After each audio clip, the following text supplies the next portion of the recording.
देश की राजधानी दिल्ली में दिल्ली वासियों से हर साल यानी कि लगभग करोड़ों रुपया रोड टैक्स के नाम पर वसूला जाता है, लेकिन सड़कों की हालत बद से बदतर होती दिख रही है। हम बात कर रहे हैं ओखला फेज 2 की, जहां पर ESIC अस्पताल के बाहर ठीक किस तरह से जो सड़कों की हालत है बद से बदतर हो चुकी है। सड़कों में गड्ढे हैं या गड्ढों में सड़कें हैं, इस बात का अंदाज़ा लगाना बेहद मुश्किल है। जब वहां से बड़े बड़े डंपर गुजरते हैं तो वो उन गड्ढों का सामना करते हैं, वहां से गाड़ी गुजरती है उन गड्ढों से होते हुए गुजरती है। आपको बता दें कि ये जो इलाका है ओखला फेज 2 का इलाका है और ये सीधा बदरपुर से लेकर के सीधा कालकाजी को जोड़ने वाली मुख्य सड़क है। लेकिन सड़कों की आप हालत देखेंगे तो आप खुद दयनीय स्थिति में देखने को मजबूर हो जाएंगे। आपको बता दें कि ये स्थिति इस इलाके में लगभग कई महीनों से पड़ी है, जहां पर लोगों की आवाजाही हर मिनट लगभग सैकड़ों की संख्या में यहाँ पर जो वाहनों की आवाजाही होती है और ऐसे में इन गड्ढों के जरिए तो लोग निकलते हैं। हालांकि लोगों का ये भी कहना है कि जब इस सड़कों से गुजरते हैं तो कई तरह की समस्याओं का सामना करना पड़ता है। आपको बता दें कि ये अहम इसलिए भी है क्योंकि जहाँ पर ये जो सड़कें टूटी हुई है ये ओखला NICS का इलाका है और ESIC अस्पताल बिल्कुल सामने है और अस्पताल के ठीक सामने इस तरह के हालत बद से बदतर हो चुके हैं।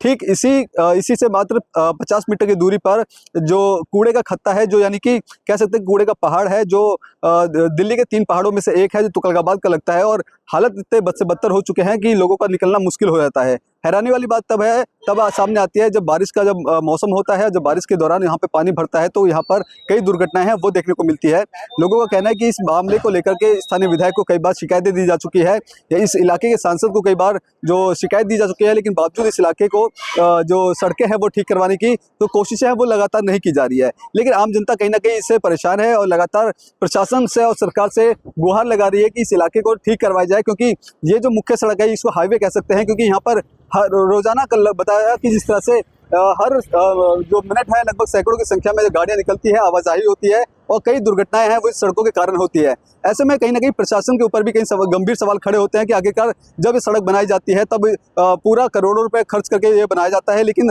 कुछ ही महीने बीतते हैं और कुछ महीने के बाद इस हालत सड़कों की बद से बदतर हो जाती है। लेकिन कहीं ना कहीं लोगों के मन में डर होता है कि सड़क से गुजरते हैं तो किसी भी तरह की दुर्घटना ना हो जाए। लेकिन इस खबर के